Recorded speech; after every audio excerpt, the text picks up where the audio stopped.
And neuroglia. इस chapter में हम न्यूरॉन्स क्या होते हैं, न्यूरोग्लिया क्या होते हैं, न्यूरॉन्स के क्या टाइप होते हैं, न्यूरोग्लिया की टाइप्स क्या होती है और इन सब के रिस्पेक्टिव फंक्शंस को डिस्कस करेंगे डिटेल में। So let's get start with it. What are neurons? These are the main functional and the structural units of the nervous system. Neurons के कितने पार्ट होते हैं? 5 पार्ट्स होते हैं. The cell body और soma, dendrites, axon, axon terminal, axon hillock. The dendrites and axon are collectively known as the neurites. वो neurites that receives the information are known as dendrites and that conduct the impulse are known as axons. Now we'll discuss each of the part in detail. The first part, dendrites, which is the receptive zone that is responsible for receiving the incoming stimulus. The dendrites are responsible for generating the graded potential. What is graded potential?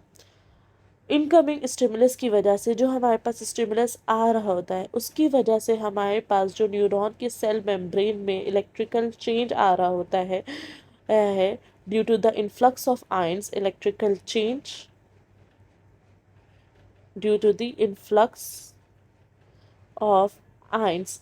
This localized change in charges in which results in the change in cell membrane potential is known as the graded potential. Stimulus की वजह से हमारे पास जो cell के charges में उसके potential में जो चेंज आ रहा है that is known as the graded potential. अगर हमारे पास इनकमिंग स्टिमुलस स्टिमुलेटरी है, it would cause the neuron to depolarize. And this depolarization of neuron will generate an excitatory postsynaptic potential that generates the action potential. If the incoming stimulus is inhibitory, तो हमारे पास क्या हो जाएगी, neuron की hyperpolarisation हो जाएगी.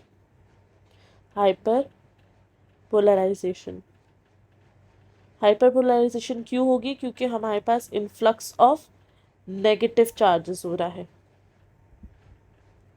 This hyperpolarization would result in inhibitory postsynaptic potential and the action potential will not be generated. No action potential.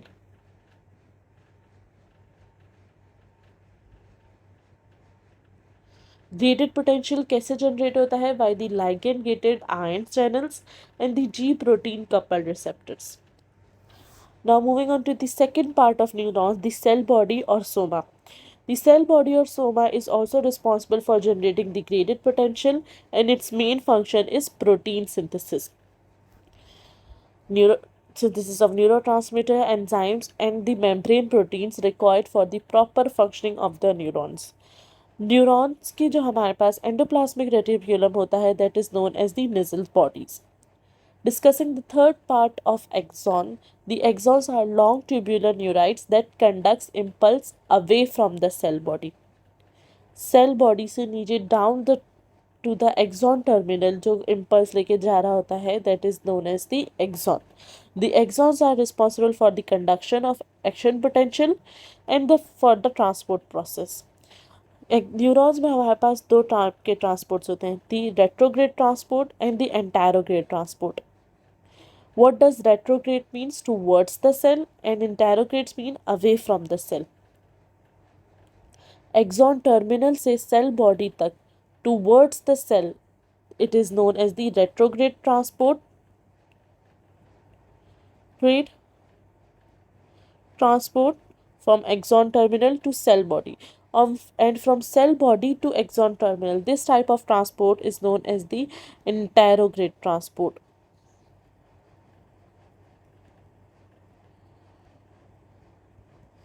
This transport process is carried out by certain proteins.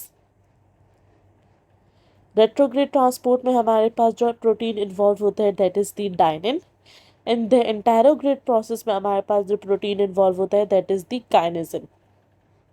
Retrograde transport क्यों essential है? It is essential for the for cellular homeostasis, preventing accumulation of harmful substances.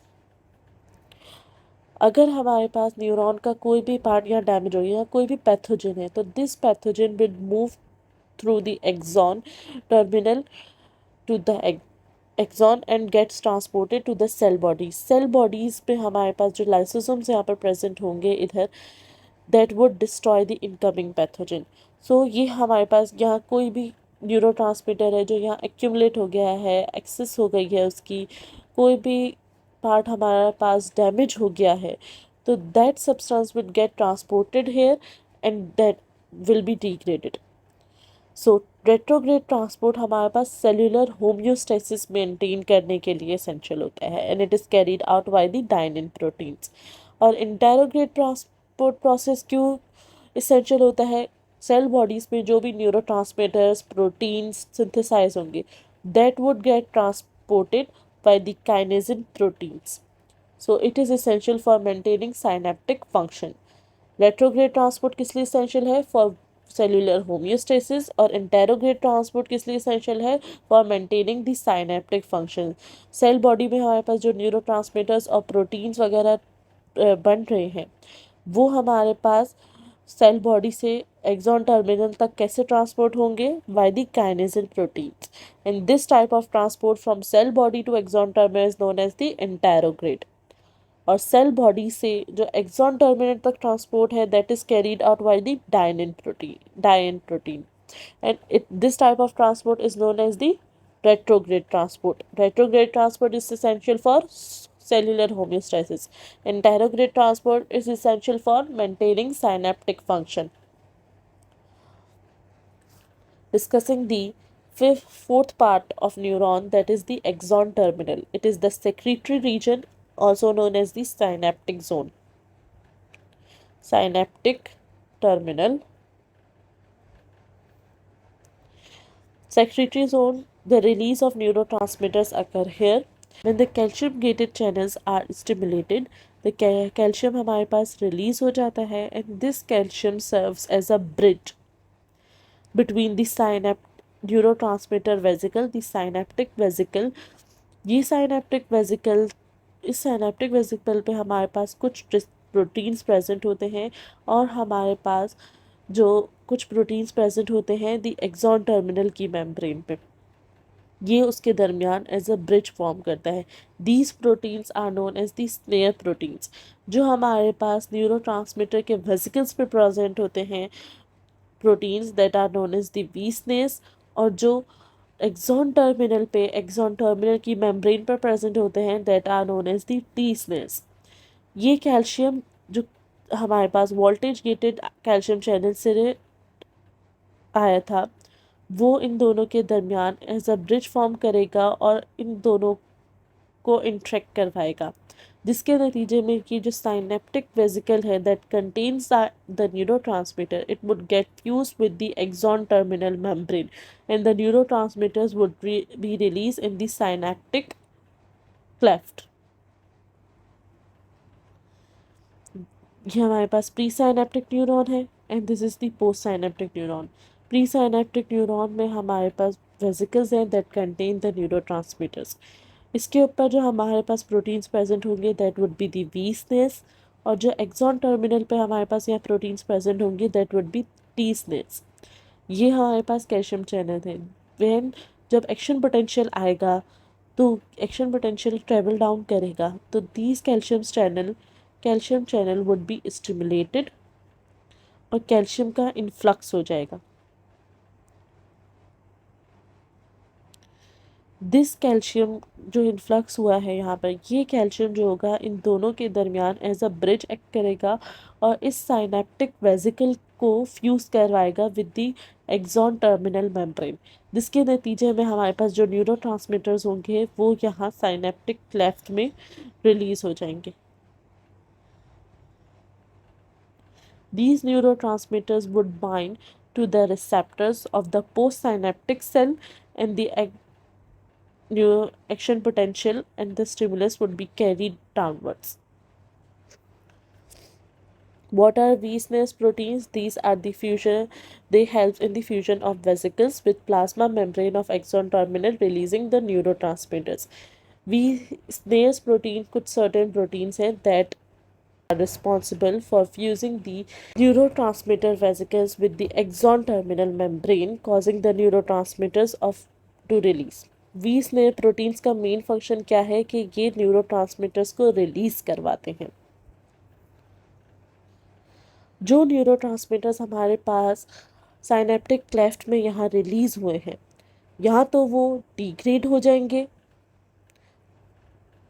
या तो reuptake हो जाएगा उनका। Neurotransmitters क्या हैं? Chemical messengers हैं, सिग्नलिंग मॉलिक्यूल्स हैं। They can be stimulatory and inhibitory. Stimulatory की हमारे पास एग्जांपल है दी ग्लूटामेट एंड इनहिबिटरी की एग्जांपल है हमारे पास गाबा। उसके अलावा acetyl choline, substance P are some of the other examples of the inhibitory neurotransmitters. Neurotransmitters, after performing their function, either they are degraded or are reuptaked by the presynaptic neuron. Axon hillock की बात करें, the last part of neuron, it is a special part of neuron that contain numerous sodium channels. हमारे पास जो excitatory या inhibitory stimulus आया था,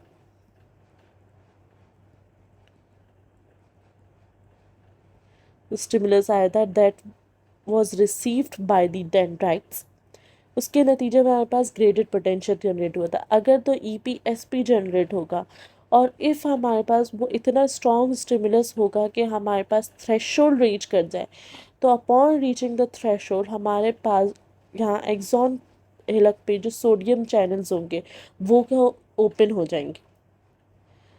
when these channels, sodium channels get stimulated and are open, तो हमारे पास मैसिव इन्फ्लक्स ऑफ सोडियम होगा, massive influx of sodium that would result in the generation of action potential and the stimulus would be carried down.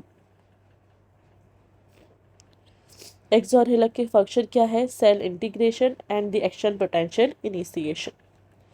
So that's all about neuron, उसके parts और उसके functions.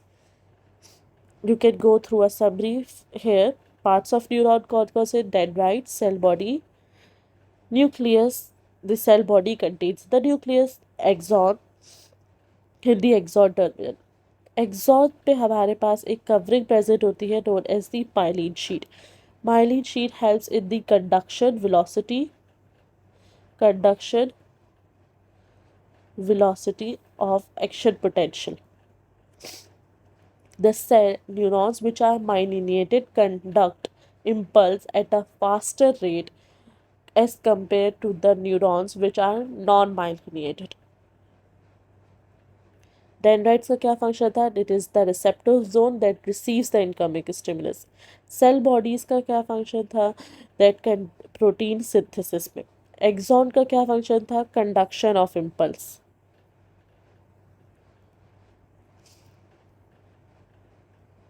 And the axon terminal का क्या function था? The synapse transmit electrical and chemical systems to the postsynaptic neurons or the effector cells.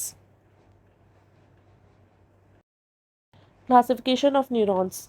Neurons की अगर classification की बात करें तो neurons are classified structurally and functionally. The structure classification is on the basis of number of poles and upon the length of axon. Upon the number of poles हमारे पास neurons 3 type के हैं and upon the length of axons neurons are classified into 2 types. Upon the number of neurons, the 3 types of neurons are the multipolar neurons, bipolar neurons, and the pseudo-unipolar neurons. The multipolar neurons has the same structure as our general neurons. जो हमारे पास general neuron का structure होता है that this is our cell body. Cell bodies में से that ये हमारी बीच में सेल बॉडी है, सेल बॉडी से हमारे पास डेंड्राइट्स निकल रहे हैं and one of the neurites that descends down and forms the axon terminal. This long neurite is known as the axon. So the general structure neurons are the multipolar neurons, and these are the most abundant. कहाँ कहाँ पर examples क्या है multipolar neurons की? The motor cortex, pyramidal cells of motor cortex and the Purkinje cells of cerebellum are the examples of multipolar neurons. Bipolar neurons की बात करें तो द बाइपोलर न्यूरॉन्स का हमारे पास स्ट्रक्चर कैसा होता है? That is the cell body is present in the centre and the cell body is present in the centre, और उसके एक पोल से हमारे पास डेंड्राइट्स अराइज कर रहे होते हैं. That is the receptive zone, और एक पोल से हमारे पास एक्सॉन अराइव कर रहे होते हैं. बाइपोलर न्यूरॉन की एग्जांपल क्या है? The retina, olfactory epithelium of and inner ear. Pseudo unipolar neurons की एग्जांपल क्या है? That it consist of a single neurite that divides into a peripheral process and a central process. The peripheral process goes and innervates our skin and muscles, and the central process goes to the central nervous system, CNS, that is the brain and spinal cord. Pseudo unipolar neurons की example क्या है? The neurons of the dorsal root ganglions and the cranial nerve 5. ये तो हमारी classification हो गई of neuron upon the number of poles. अब upon the length of axon हम बात करें, द लेंथ ऑफ एक्सॉन अगर हम बात करें तो neurons are of two types, Golgi type 1 and the Golgi type 2. Type 1 के जो हमारे पास एक्सॉन होते हैं, they have long axons, and type 2 have short axon fibers.